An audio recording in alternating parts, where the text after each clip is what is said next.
আমাদের মনে রাখতে হবে ২৪ হয়েছিল বলেই ২৬ সালে বাংলাদেশে একটা নির্বাচন হয়েছে। ২৪ যদি না হতো ২৬ সালে বাংলাদেশে কোনো নির্বাচন হওয়ার কথা ছিল না। সুতরাং যাদের রক্ত এবং ত্যাগের কারণে আজকের এই সংসদ, সরকার, বিরোধী দল তারা যদি এই সমস্ত শহীদ পরিবার, আহত, পঙ্গু ভাই বোনদের প্রতি অবজ্ঞা এবং উপহাস করেন, অবহেলা প্রদর্শন করেন, এটি নিজের সাথেই গাদ্দারির শামিল হবে। আমার বক্তব্যের সূচনায় আমি গভীর কৃতজ্ঞতা জ্ঞাপন করছি ৪৭, ৫২, ৭১ এবং ২৪-এ যারা বুক চিতিয়ে লড়াই করে বিভিন্ন সময় আমাদেরকে স্বাধীনতা, মুক্তি এবং শান্তির সুবার্তা দিয়েছেন। বিশেষ করে ২৪-এ যারা লড়াই করে শহীদ হয়েছেন, আমি সেই শহীদ পরিবারগুলোর প্রতি গভীর কৃতজ্ঞতা জ্ঞাপন করছি এবং আল্লাহর দরবারে মকবুল শহীদ হিসেবে এই সমস্ত শহীদদেরকে গ্রহণ করার জন্য আরজ করছি।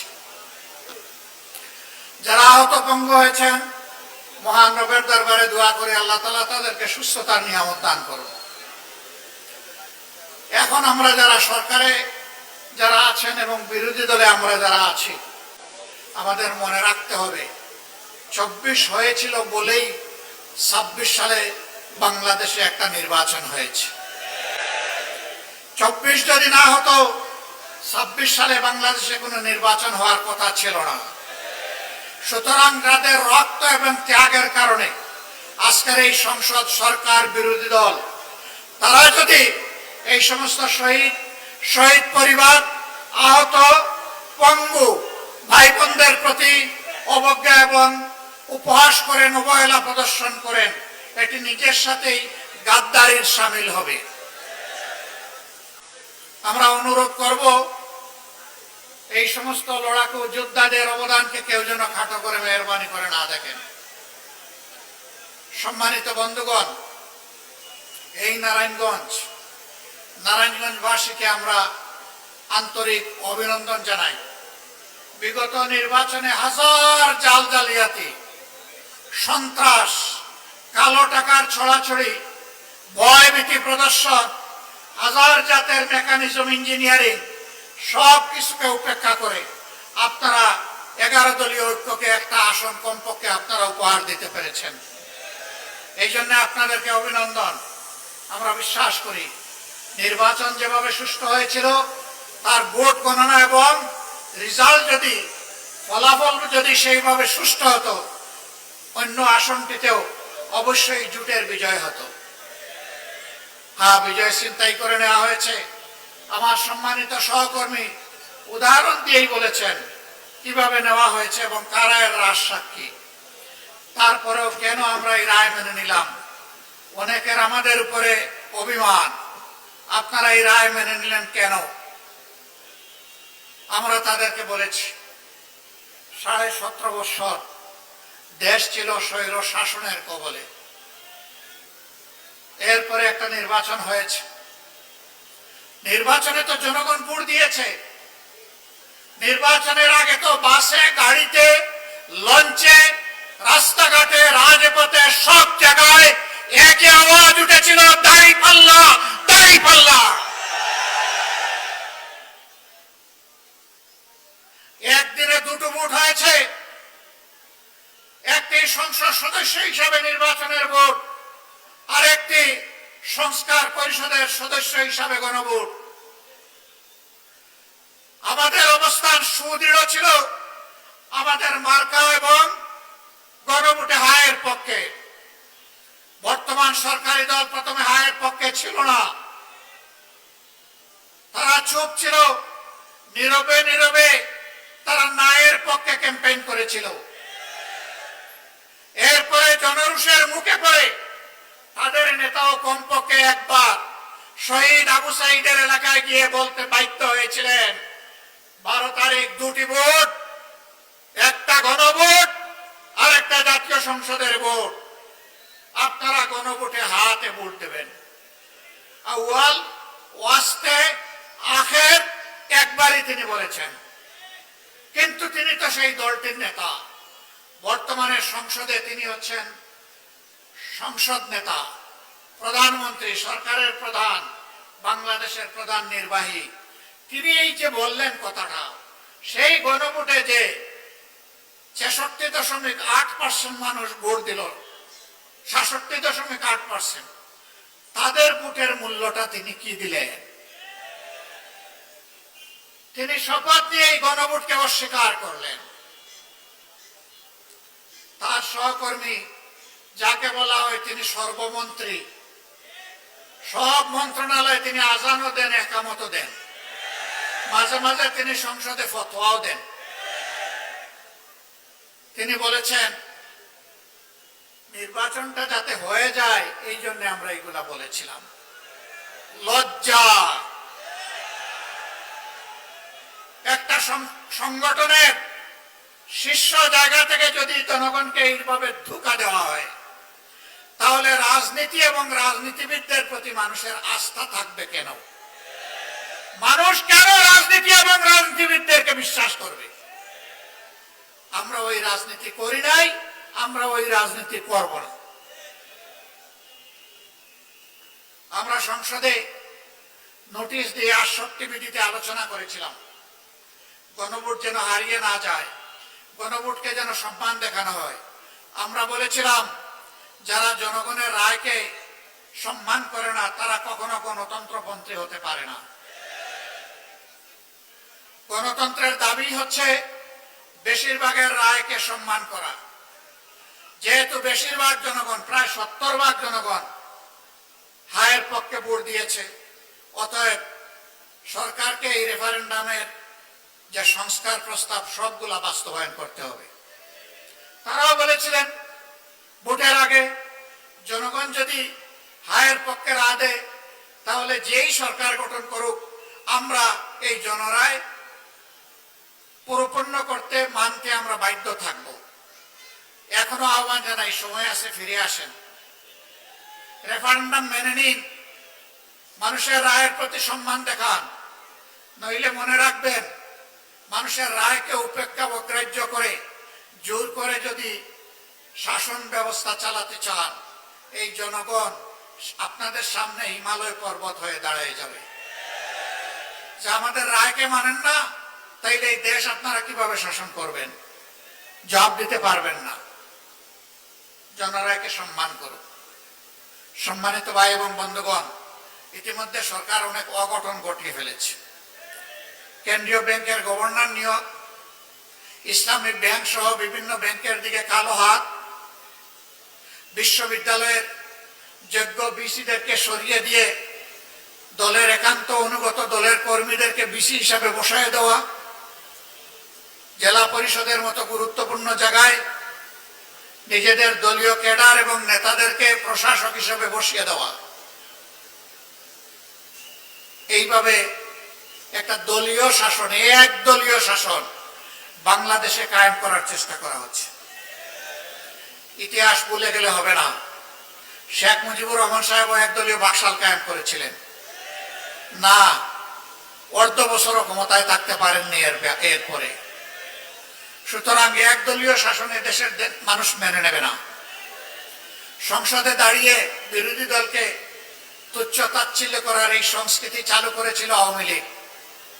সবচেয়ে বেশি গালি দিত বিএনপিকে, সাথে সাথে আমাদেরকেও একটু রাখতো, ছাড় দিত না। এখন বিএনপিও ওই পুরানা আওয়ামী লীগ যা বলতো, সেই পুরানা আমলের কথাগুলা এখন তারাও জপা শুরু করেছে। যে কথাগুলা জপতে জপতে আওয়ামী লীগ গিয়ে পড়ছে দিল্লিতে, আপনারা সেই কথাগুলা জপতে জপতে কোথায় গিয়ে পড়বেন? জনগণ এগুলা খায় না, তরুণ যুব সমাজ এগুলা শুনতে চায় না। তরুণ যুব সমাজের বুকের ভাষা বোঝার চেষ্টা করুন, নাইলে ভুল করবেন। আমরা আশা করতে চাই সরকার তারা নিজেদের ভুল নীতি পরিহার করে জনকল্যাণমূলক জনবান্ধব নীতিতে ফিরে আসবে। সম্মানিত ভাইয়েরা, একটা বড় বাজেট দেওয়া হয়েছে, অসুবিধা নাই। বাজেট দেওয়ার দায়িত্ব সরকারের, বাস্তবায়ন করার দায়িত্ব সরকারের। শুধু এতটুকু বলবো, গত 15.5 বছর এই বাজেট থেকে যেভাবে আওয়ামী লীগ আর তার দূষররা 29 লক্ষ কোটি টাকা চুরি করে নিয়ে গিয়েছিল, সেই পথে আপনারা হাঁটবেন না। তবে কিভাবে আস্থা রাখবো? কারণ সরকার গঠন করার আগে এবং পরে আপনারা তো চাঁদাবাজদের হাত আপনারা আটকাইতে পারেন নাই। একটা চাঁদাবাজকে আপনারা শাস্তির আওতায় আনেন নাই। ঘুষ দুর্নীতি বন্ধ করেন নাই, বরঞ্চ তার মিটার আগের থেকে বেড়ে গেছে।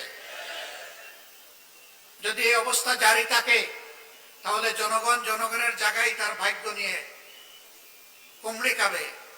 আর কিছু দলকানা কিছু মানুষ এবং কিছু গোষ্ঠীর হয়তো ভাগ্যের পরিবর্তন হবে। বাংলাদেশ আর এটা দেখতে চায় না। নারায়ণগঞ্জ একসময় এটাকে প্রাচ্যের ডান্ডি বলা হতো। এটা ছিল শিল্পের রাজধানী, ঢাকা ছিল প্রশাসনিক রাজধানী, নারায়ণগঞ্জ ছিল শিল্পের রাজধানী, চট্টগ্রাম ছিল বাণিজ্যিক রাজধানী। ঢাকার জায়গায় আছে, নারায়ণগঞ্জ তার গৌরব হারিয়ে ফেলেছে। বরঞ্চ মাঝখানে এটা সন্ত্রাসের রাজধানী হিসেবে পরিচিত হয়েছিল। তো কি আপনাদেরই ছেলে, তার হত্যার বিচার কি এই নারায়ণগঞ্জের মানুষ আজ পর্যন্ত পেয়েছে? পায়নি। শুধু কি তকি 8 খুনের কথা কি আমরা ভুলে যাব? এরকম দফায় দফায় ছোপ ছোপ রক্ত আর খাড়ি খাড়ি লাশ এই নারায়ণগঞ্জে উপহার দেওয়া হয়েছিল। এবং কোন নেতা হুঙ্কার দিয়ে বলতেন খেলা হবে। এখন কার বিরুদ্ধে খেলতেছেন? এখন কোন মাঠে খেলতেছেন? এখন কি তারা নারায়ণগঞ্জে আছে? এখন কি আর বলে খেলা হবে? হুঙ্কার দেওয়া ভালো নয়। অহংকার আল্লাহ তাআলার চাদর, আল্লাহ তাআলা পছন্দ করেন না এটা নিয়ে কোনো মানুষ টানাটানি করুক। অহংকারীরা তাদের কিছুটা পাওনা পেয়েছে, বাকি পাওনাটাও তারা পাবে, এটা দেশবাসী দেখতে চায়। নতুন করে ওই রকম কোন গডফাদার এখানে তৈরি হোক, আমরা এটা চাই না। কিন্তু মানুষের মনে বোবা কান্না। আমি এখানে আসার আগে নারায়ণগঞ্জের বিশিষ্ট কিছু ব্যবসায়ী বন্ধুদের সাথে বসেছি। একটুখানি সময় তাদের কথা শুনলাম। কি জন্য একটা আতঙ্ক তাদেরকে তাড়া করছে। তারা বুক বড় করে মুখ খুলে কথা বলতে চান না। তাদের চোখের ভাষা বোঝা যায়, কিন্তু টুটের ভাষা অস্পষ্ট। শেষ পর্যন্ত একজন নিরাপত্তা ভেঙে বলেই ফেললেন, আমরা ভালো নেই। এই চাঁদাবাজরা ভালো থাকতে দিচ্ছে না। এই চাঁদাবাজ কারা, কোন দলের? নারায়ণগঞ্জবাসী আপনারা এদেরকে চিনেন কিনা? দলের নেতা হয়ে বলা হবে আমরা দুর্নীতির টুটি চেপে ধরব, আর ঘরে ঘরে চাঁদাবাজদেরকে লেলিয়ে দিবেন। কথার সাথে কাজের মিল নেই। আবার তারাই আমাদেরকে কুটা দেন, হাজার জাতের কুটা। আমরা নাকি কোথায় জান্নাতের টিকিট বিক্রি করেছি। আচ্ছা, আপনারা কেউ কি জান্নাতের কোনো টিকিট বিক্রি করেছেন? আপনাদের কাছে কি কেউ কোনো জান্নাতের টিকিট বিক্রি করেছে? আপনারাও বিক্রি করেন নাই, আপনাদের কাছেও বিক্রি করেন নাই। জান্নাতের টিকিট কারা বিক্রি করেছে? যারা ইলেকশন করতে গিয়ে বলেছে এই মার্কায় ভোট দিলে আপনারা জান্নাত পাবেন। সেই ভিডিও গুলা কি হারিয়ে গেছে? হারিয়ে যায় না। কারা বিক্রি করেছে? বলেছে অমুক নেতার নাম ডেইলি 100 বার নিলে আপনি জান্নাতে যাবেন।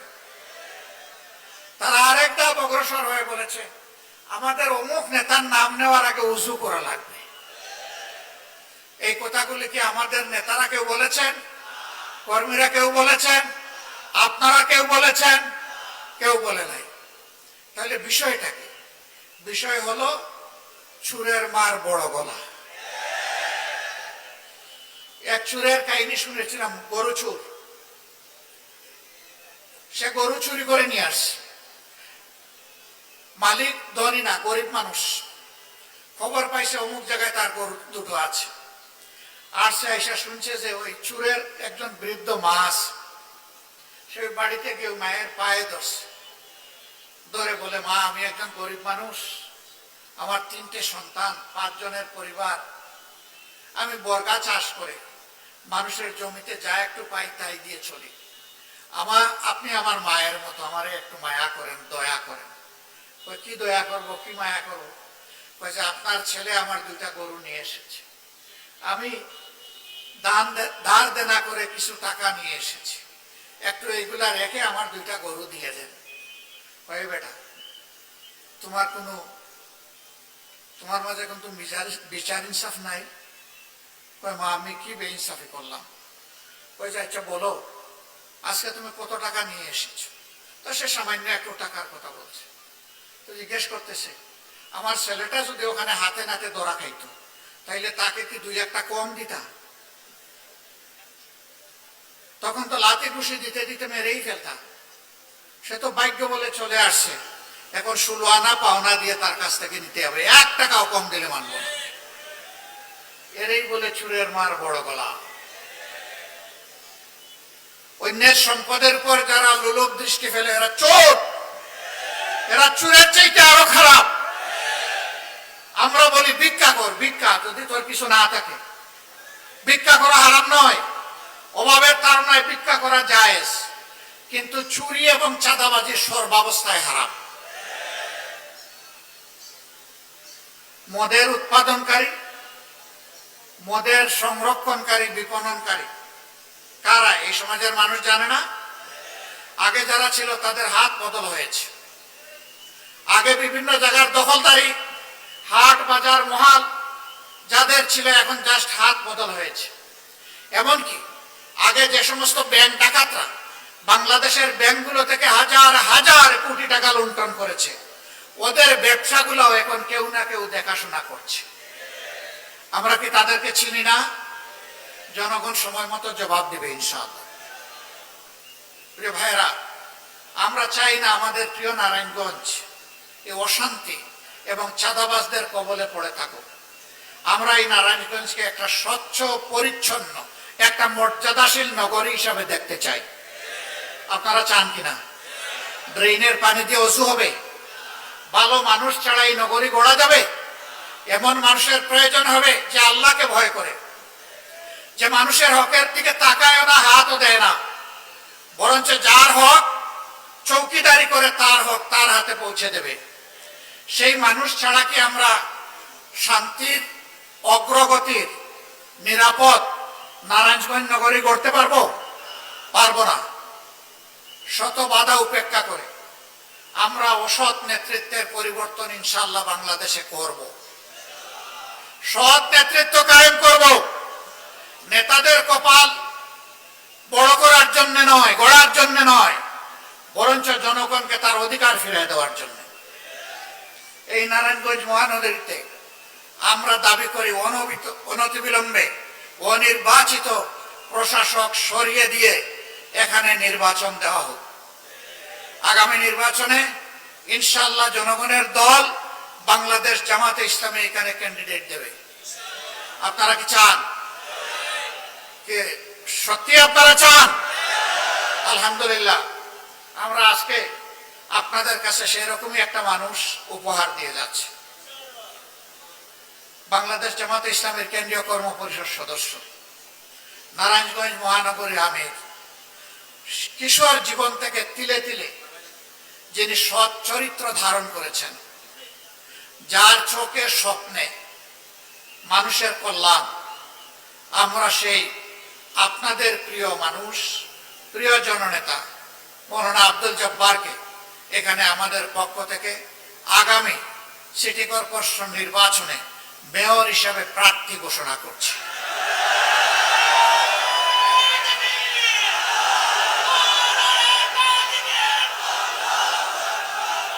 সংগ্রামী সহকর্মী বৃন্দ, অনেক দল প্রার্থী ঘোষণা করেছে, আরো অনেকে করবে। আমরা সবাইকে সাধুবাদ জানাই। রাজনীতির সুস্থ ময়দানে গণতান্ত্রিক পরিবেশে এই নির্বাচন যেন হয় আগামীতে যেন কোনো চুরি ডাকাতি না হয়, ভোট জালিয়াতি না হয়, হুমকি ধমকি দেওয়া না হয়, কালো টাকার ছড়াছড়ি না হয়, নির্বাচন ইঞ্জিনিয়ারিং না হয়।